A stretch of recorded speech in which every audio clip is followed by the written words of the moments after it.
있는 시간이 되게 하여 주옵시고, 오늘도 주님께서 살아계시니 말씀으로 다가오시는 주님 만나 한없이 주님 때문에 행복하고 내 마음속에 뭔가 이렇게 해서는 안 되겠다 결단하는 귀하고 복된 시간이 되게 하여 주시옵소서. 아멘. 오늘도 한없이 부족한 종 다니엘 세우셨사오니 감사합니다.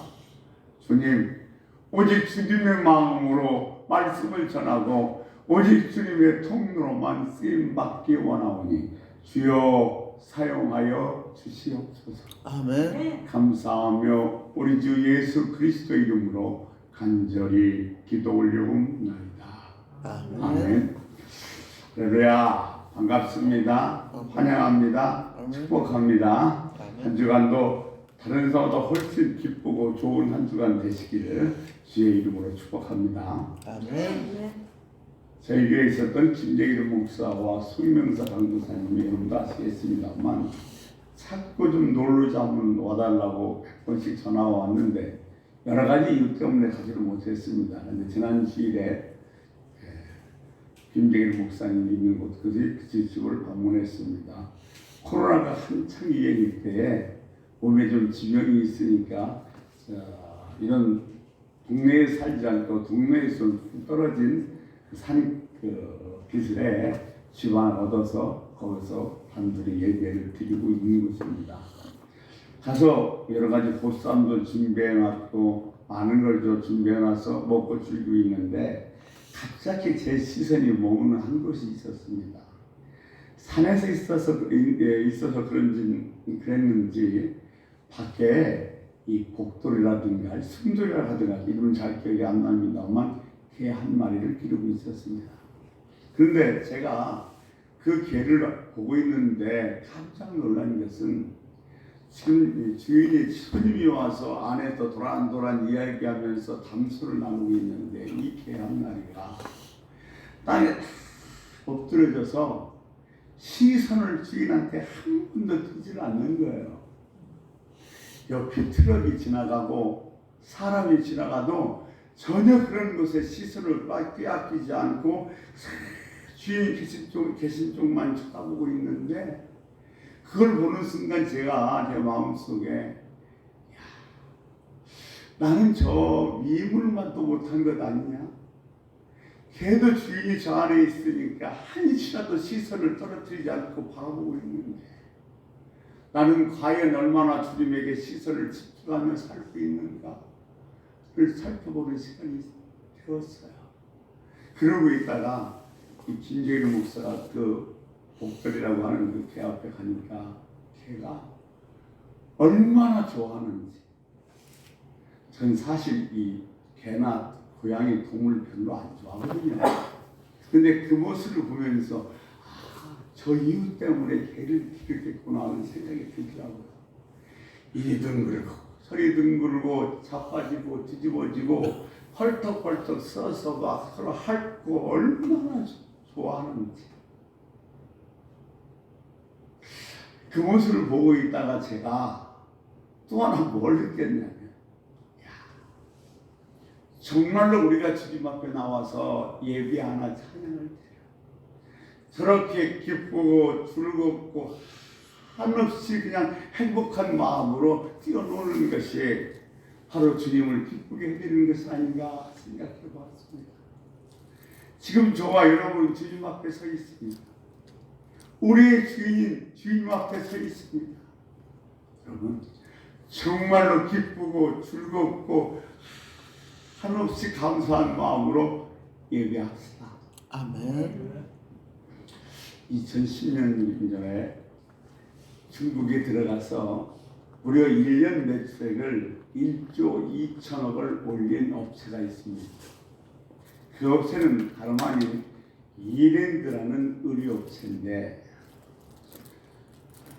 그 당시 중국에서는 최종량이라는 대표가 그것을 다 담당하고 있었습니다. 그 당시 중국의 제품은 아주 쌌는데 가격을 고급화해서 시장 공략하고 그것이 성공해서 1년에 매출이 1조 2천억이나 됐습니다. 최준혁 씨가 매장을 실천하는데 두 가지를 발견하는데, 하나, 화카의 두께가 일정하지 않습니다. 그리고 단추가 잘 여며지지 않습니다.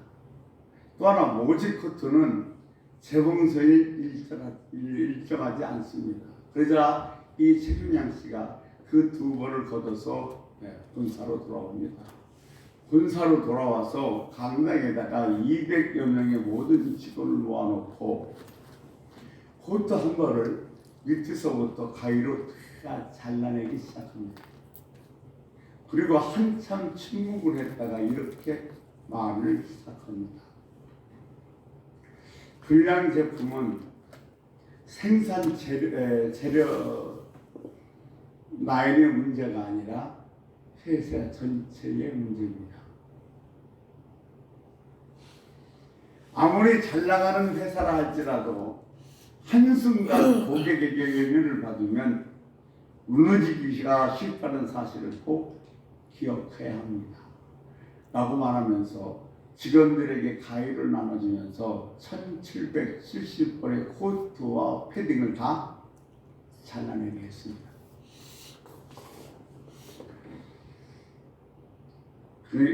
바로 그것은 고객이 불편하거나 원하지 않는 옷을 만들어서 우리는 어려움을 당하지 않겠다는 각오의 표시이기도 했습니다. 여러분, 1770벌 하니까 잘 와닿지 않겠습니다만 그 당시 코트나 모직 패딩을 70만 원씩 팔았습니다. 한국 돈. 그러면 1770 곱하기 70만 원 하면 약 12원입니다. 이랜드라는 회사가 고객의 눈치를 보고 다시 고객에게 연연을 당하지 않으려고 그날 한날에 120억을 손실을 스스로가 정리해 버린 겁니다. 얼마 전에 이재령 삼성 부회장이 회장이 됐습니다. 근데 설왕설래 여러 가지 말이 많습니다. 지금 재판 중이고 아버지였던 고 이건희 회장과는 경영 스타일이 전혀 다르기 때문에 그렇습니다. 그런데 고 이건희 회장의 그런 뒷이야기는 상당히 많이 있습니다만 그 중에서 딱 두 가지만 소개해 드려보면, 첫 번째, 이건희 회장이 독일의 IT 산업을 시찰하고 와선 삼성 전 임직원에게 이렇게 말했습니다. 삼성이 바뀌지 않으면 미래가 없습니다. 삼성이 바뀌어야만이 초일기 기업이 될 수 있습니다. 마누라와 자식만 빼고 다 바꿉시다. 신삼성 경영을 발표했습니다. 그리고 또 하나는 핸드폰 15만 대가 불량품이 나왔습니다.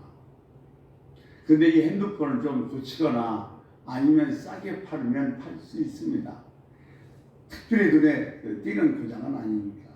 그런데 이건희 회장은 핸드폰 15만 대를 다 소각하도록 지시를 했습니다.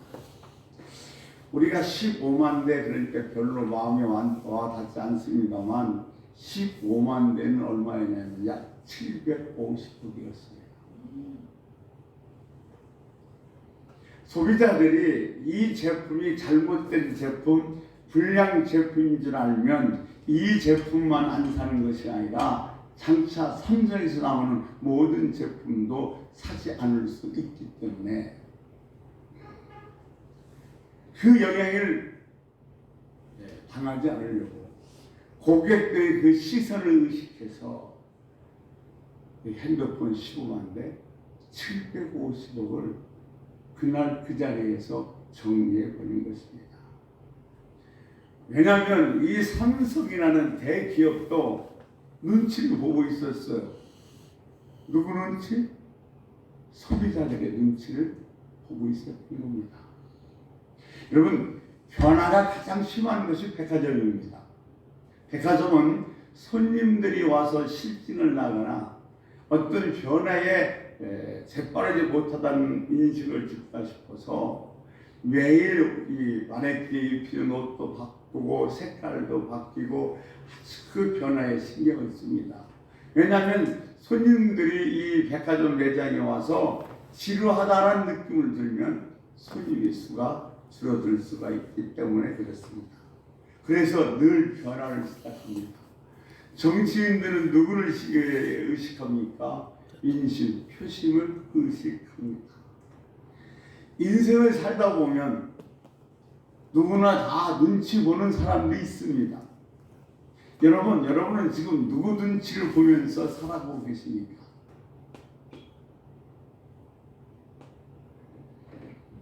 눈치를 본다는 것은 내가 다른 것보다 훨씬 더 강렬하게 의식한다는 겁니다. 삼성과 이랜드도 마찬가지로 고객들의 눈치를 봤습니다. 이 말은 무슨 말인가 하냐면 다른 어떤 것보다도 고객을 강렬하게 의식했다는 겁니다. 오늘 본문 느헤미야 5장 15절 말씀 우리 같이 한번 읽어보도록 하겠습니다. 5장 15절입니다. 같이 읽습니다. 자. 나보다 먼저 있었던 총독들은 백성에게서 양식과 포도주와 또 은 40세겔을 그들에게서 빼앗았고 또한 그들의 종자들도 백성을 압제하였으나 나는 하나님을 경외함으로 이같이 행하지 아니하고 나는 하나님을 경외함으로 이같이 행하지 아니하고. 느헤미야는 좀 8장으로 되어 있습니다. 8장에 다 가서 결론을 내리겠습니다만 1차적인 결론을 내리기 위해서 제가 이 5장 이 말씀을 빼고 6장으로 넘어갔던 겁니다. 이 5장 이 말씀을 중심으로 해서 오늘 1차적인 결론을 내려볼까 합니다. 여기 경외라는 단어가 나옵니다. 경외한다는 것은 무엇인가 하냐면 지금 우리말로 표현하면 눈치 보는 겁니다. 히브리 언어에 보면 하나님을 경외하다 이 말은 하나님의 눈치를 본다는 겁니다. 그러니까 우리는 지금 이 땅에서 살아가면서 무슨 사람이나 아니면 남편이나 직장이나 자식의 눈치를 보는 것이 아니라 하나님의 눈치를 보며 살아가야 된다는 겁니다. 이 경외라는 것은 원어라가 무엇을 강조하고 있냐면 강하게 의식해서 마음에 두려움이 생기는 겁니다. 내가 뭔가 아주 강렬하게 강하게 의식하면 그것 때문에 내 마음에 뭐요? 두려움이 생겨요.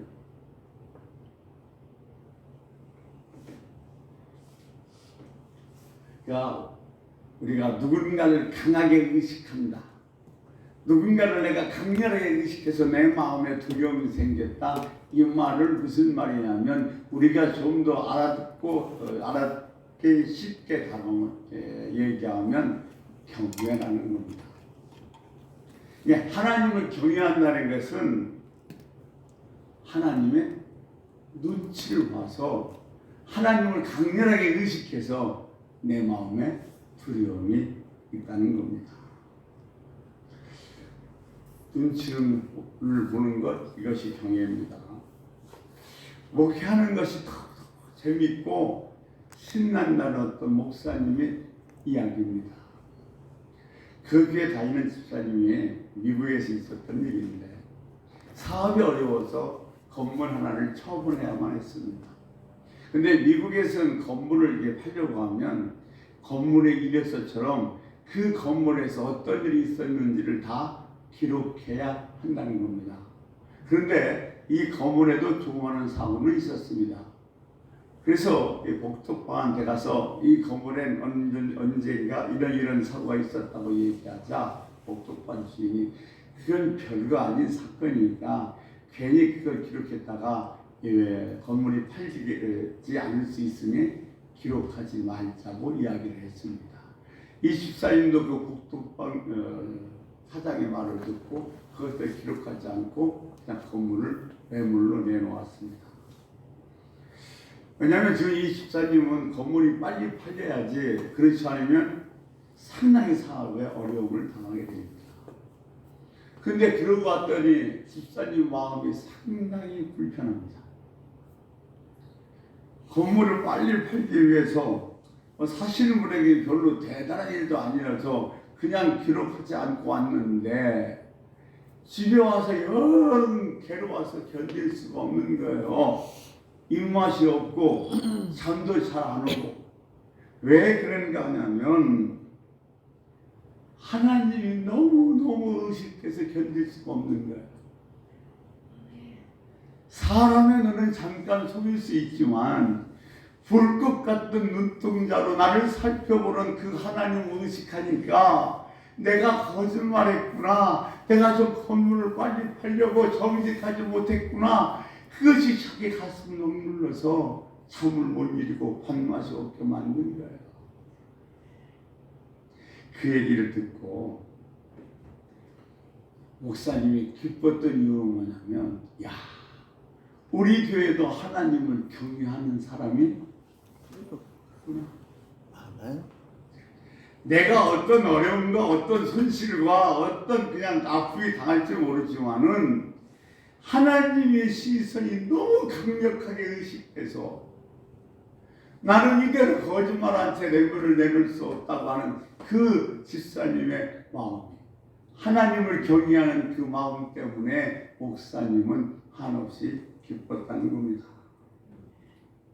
그래서 이 집사님이 내린 결론이 뭐냐면, 그래 건물이 좀 늦게 팔려서 내 사업에 어려움이 온다 할지라도 나는 하나님이 싫어하는 건 선택하지 않겠다. 그래서 가서 복덕방에게 이야기하고 건물 사실 분에게 사실대로 얘기했습니다. 언제 이런 일이 이 건물에서 있었다. 그랬더니 건물 그 사실 분이 별로 대수롭게 얘기하지 않으면서 그 건물을 사주었습니다.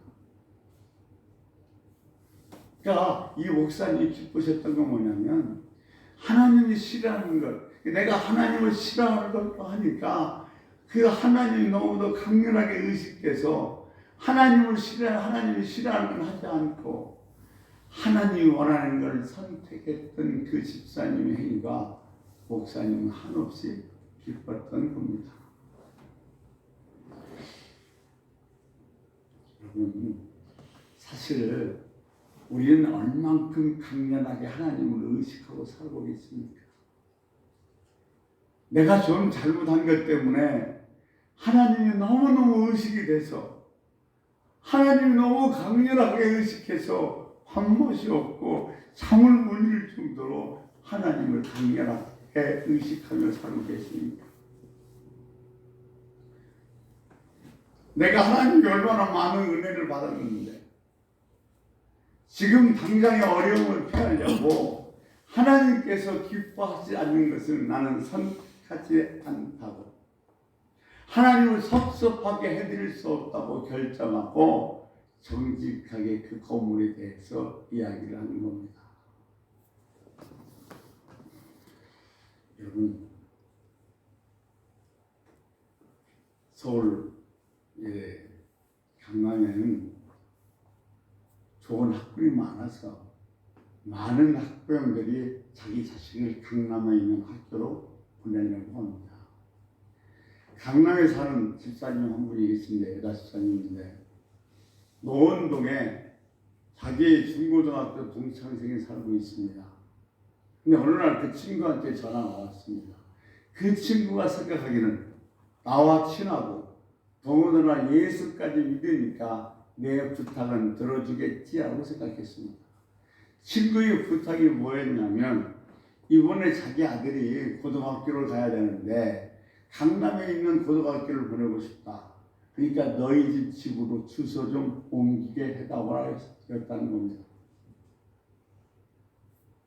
그런데 이 여자 집사님이 그걸 이렇게 거짓말을 옮겨서 이렇게 해서 그 학생이 강남에 있는 고등학교 가는 게 정말로 하나님이 옳은가 하는 생각이 들어서 하나님을 섭섭하게 해드리지 않게 싶어서 그 친구의 부탁을 거절했습니다.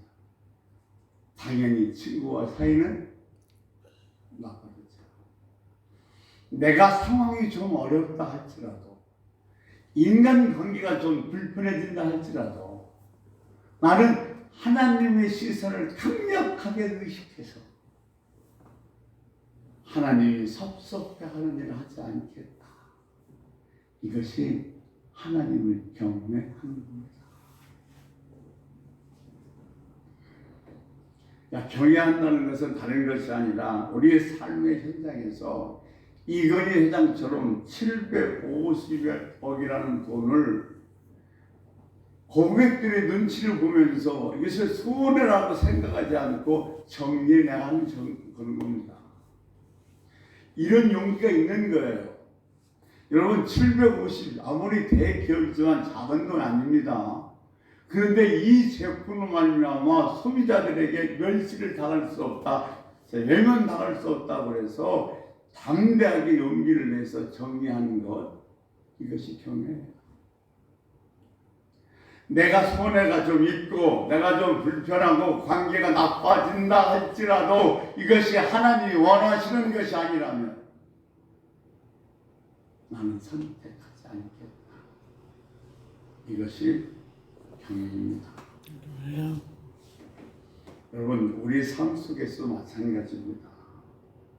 어떤 상황보다도, 어떤 물질적인 이익보다도, 어떤 사람과 좀 더 나은 관계보다도 하나님의 시선을 강력하게 의식해서 하나님이 싫어하는 것이 아니라 하나님이 기뻐하시는 걸 선택할 수 있는, 정말로 하나님의 시선을 의식하는, 하나님을 경외하는 여러분이 되시기를 주의 이름으로 소원합니다.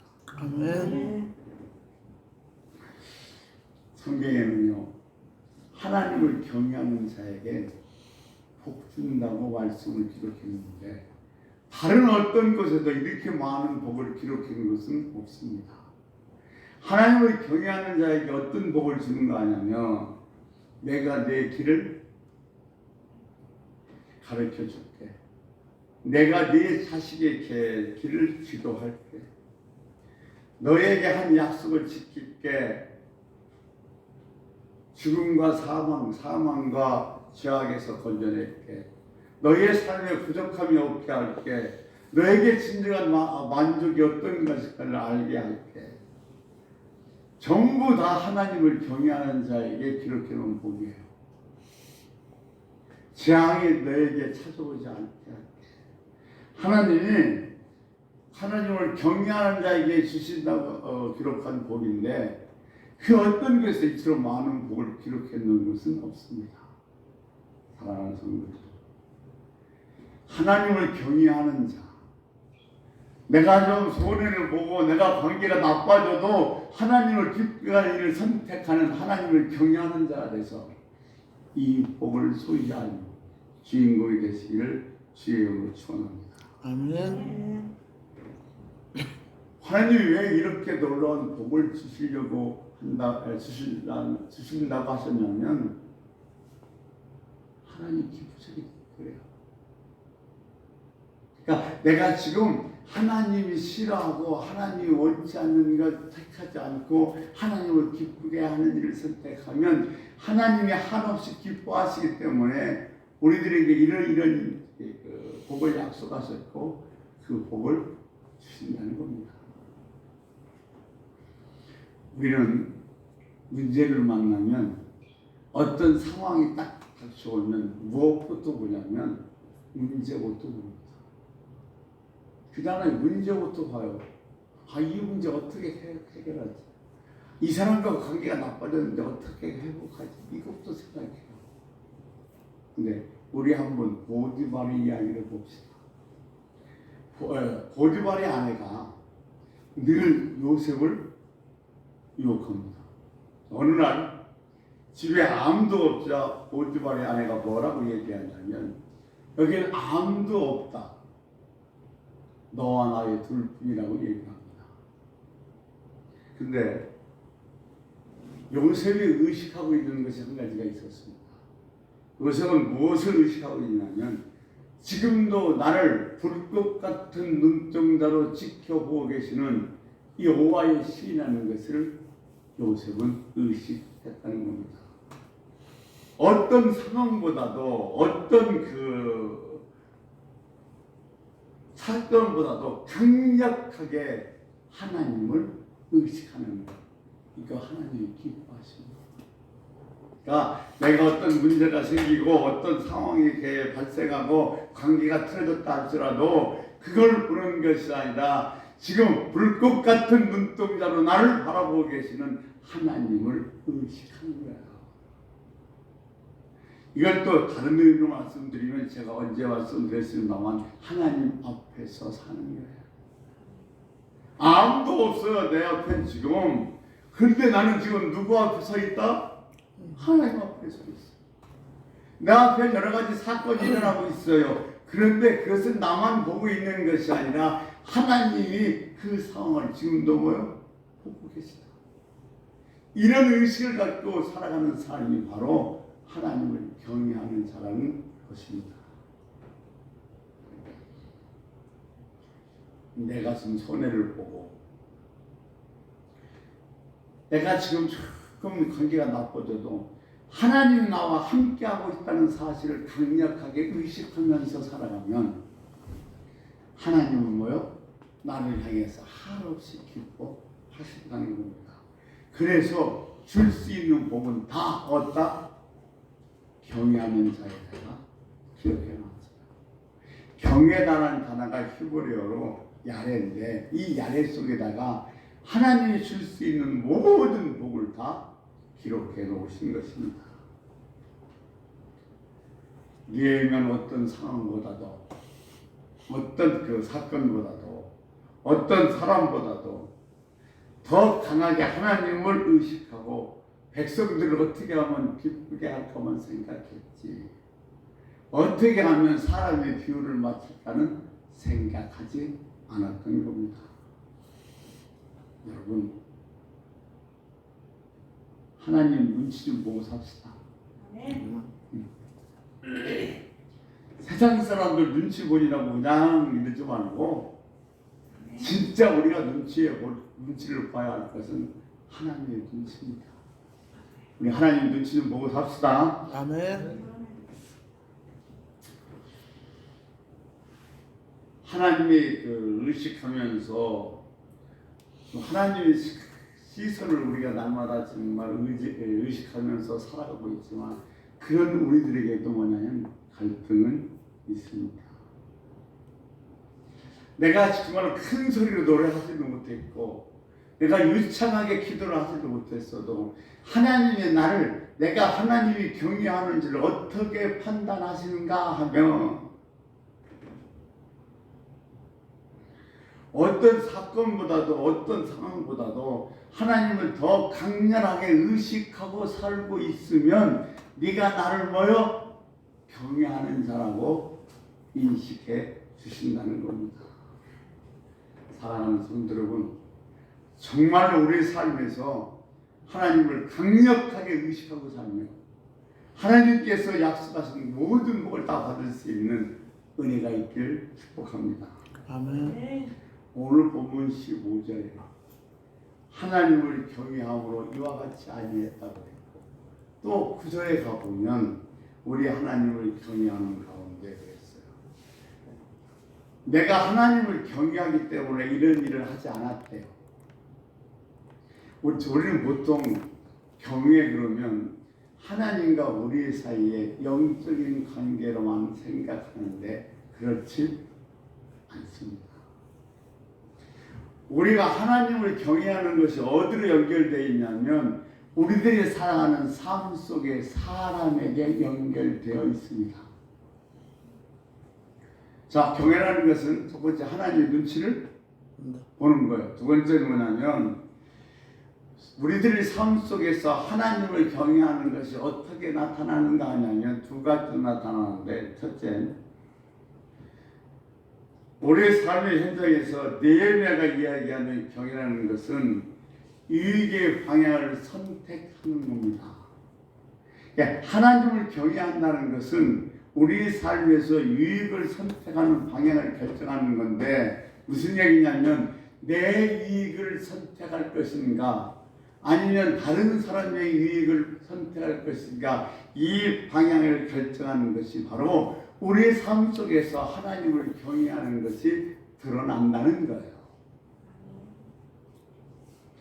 인간은 다 자기 이익을 취하게 돼 있어요. 나를 이익하게 합니다. 내 식구와 내 가까운 사람을 이익하게 해요. 여러분, 좋은 일이 있으면, 여기 돈 많이 버는 일이 있으면 제일 먼저 누구에게 얘기합니까? 내 가족이에요. 그러니까 소위 이 다단계하는 사람이 한 번 망하면 온 집안이 다 폭삭하는 경우가, 이거 잘 된다 좋다고 그래서 친척들만 다 끌어들였거든요. 그래서 온 집안이 망한 사람도 많이 있어요. 예, 그만큼 우리는 자기 유익을 구하며 사는 것이 우리 인간의 보통성입니다. 우리 기분은 좋지 않은 얘기지만 일본 문학가들은 한국 사람을 이렇게 평가합니다. 이해하고 들으시기 바랍니다. 전과자 국회의원이 가장 많은 나라가 한국입니다. 뇌물을 주고 교도소에 갔다 왔어도 버젓이 국회의원이 될 수 있는 나라가 한국입니다. 또 중간에 이런 얘기를 합니다. 몽골이 쳐들어왔을 때 왕은 도망다니게 바빴고 6.25 때도 이승만 대통령이 자기가 건너온 다음에 한강 다리를 폭파해버렸다.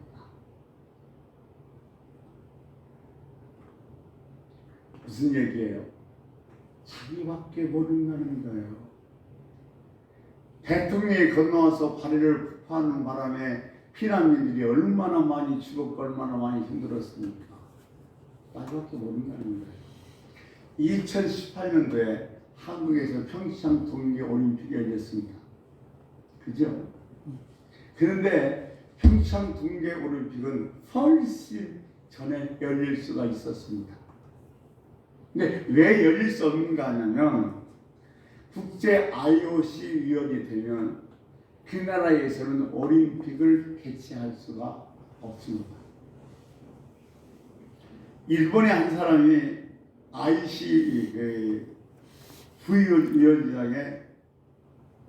부위원장에 출마를 했습니다.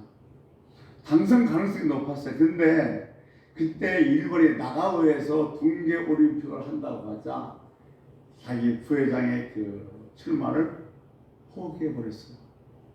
그래서 일본 나가오에서 동계올림픽이 열리게 될 수 있었던 겁니다. 근데 한국의 한 사람은 IC 의원에 출마를 했습니다. 그래서 평창에서 올림픽을 개최한다고 하니까 포기한다고 했어요. 그러다가 다시 출마를 해서 IOC 의원이 되어버렸어요. 그래서 평창 동계올림픽이 무산되고 20년이 지난 다음에야 그 동계올림픽이 열릴 수가 있었던 겁니다. 그러니까 한국 사람들은 자기 이익을 위해서 자기 나라가, 자기 민족이 손해를 봐도 어려움을 당하도 눈 하나 깜짝하지 않는다는 거예요. 그래서 참 안타까운 일이지만은 이런 증거들이 있으니 어떻게 하겠습니까? 한국 사람은 더욱더 자기밖에 모른다는 거예요.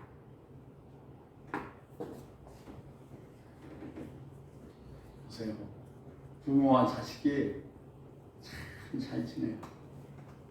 근데 언제 문제 생기는지 아십니까? 자식이 부모 보고 내 몸 내놓으라고 할 때 문제 생겨요. 또 부모가 자식 보고 내가 너를 어떻게 키웠는데 하면서 자기가 키운 것을 내 자랑하면 그것은 문제가 생기게 돼 있어요. 지금 느헤미야가 우리들에게 경외를 설명하면서 뭐라고 얘기하냐면 우리가 하나님의 시선을 의식하고 그 두려운 마음을 갖고 하나님을 경외한다면 우리의 삶 속에서 유익을 선택하는 방향이 내가 아니라 다른 사람이 돼야 된다는 거예요.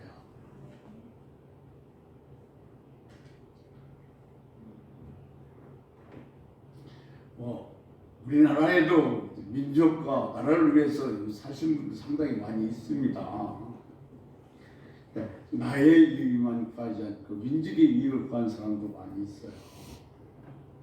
그러니까 오늘 본문을 통해서 경외라는 것은 이사야가 그렇게 설명하고 있는 거예요.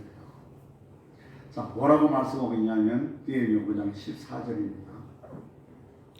또한 유다 땅 총독으로 세움을 받은 때 곧 아닥사스다 왕 제20년부터 제32년까지 12년 동안은 나와 내 형제들이 총독의 녹을 먹지 아니하였느니라. 아멘. 총독이 자기가 일하고 월급을 받는 건 뭐예요? 당연한 일이에요. 근데 뭐라고 하냐면 나는 하나님을 경외함으로 말미암아 그 녹을 받지 않았다는 거예요.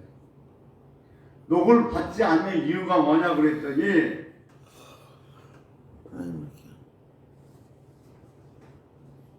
하나님을 경외하기 때문에.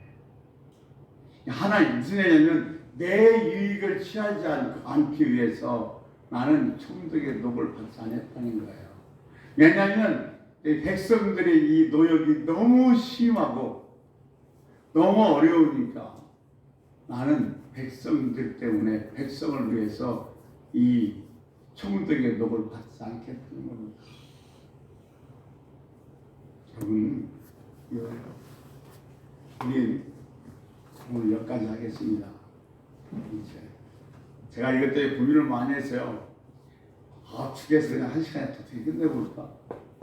그랬더니 그러기에는 너무 분량이 많고 또 2시간에 나누자니 또 그건 좀 적은 것 같고 석인에게 맡겨서 하는 대로 가자. 그런데 오늘 여기서 결론을 내겠습니다. 그리고 다음 주는 세 번째는 다음 시간 하겠습니다만 하나님을 경외하는 것 강력하게 하나님을 의식하면서 내 마음에 두려움이 생기는 거예요. 아멘. 그냥 하나님이 생기기 위해서 내가 이것이 하나님의 말씀에 이거 됐으면 때문에 내 마음에 뭐가 생기는 거예요? 두려움이 생기는 거예요. 이것이 하나님을 경외하는 거예요. 그리고 하나님을 경외하는 것이 어떻게 우리에게 나타나는 거냐면 내가 내 삶에서 살아가는데 이건 충분히 내 이익을 취하는 거예요. 그런데 나의 이익을 취하지 않고 타인의 이익을 취하는 방향을 돌리는 것, 이것이 경외라는 거예요. 다음 시간 말씀드리겠습니다만 룻이 그랬고 아브라함이 그랬고 훨씬 내 이익을 취할 수 있어요. 그런데 나는 하나님을 경외함으로 말미암아 내 이익이 아니라 다른 사람의 이익을 추구하는 방향으로 돌리겠다는 겁니다. 그런 여러분 되시기를 주의 이름으로 축원합니다. 아멘. 여러분, 하나님 날마다 하나님을 시선으로 의식하고 살겠습니다. 두 번째, 내 삶에서 내 이익이 문제가 아니라 다른 사람의 이익을 추구하는 방향으로 살아가겠습니다. 이렇게 결단하는 시간을 우리 주의 한번 부르고 한 30초간 뜨겁게 기도하면서 우리 결단하도록 하겠습니다. 우리 주의 한번 부르고 통성으로 기도하시겠습니다. 주여! 오늘도 살아 역사하시는 참 좋으신 아버지, 내가 하나님을 믿는다고는 하지만 내가 예수를 믿는다고 하지만 나의 삶 속에서 얼마나 하나님을 의식하며 살아가는지 그 하나님의 생각과 내가 하나님의 말씀대로 살지 않았을 때 그 두려움 때문에 밥맛이 없고 잠을 이루지 못한 적이 있었습니다. 아버지여, 정말로 내가 하나님의 시선을 강력하게 해주시겠습니다. 내가 하나님이 기뻐하지 않는 일을 설명했을 때 잠을 못 이루고 밥맛이 없어 내 마음에 두려움을 느끼고 하나님을 의식하는 삶을 살아가게 하여 주옵소서. 내가 하나님의 시선을 강력하게 의식하며 살아간다면 내 삶에서 내가 내 이익이 문제가 아니라 타인의 이익을 먼저 구하는 방향으로 내 삶의 방향이 바꿔질 수 있도록 오늘 성령이 우리에게 역사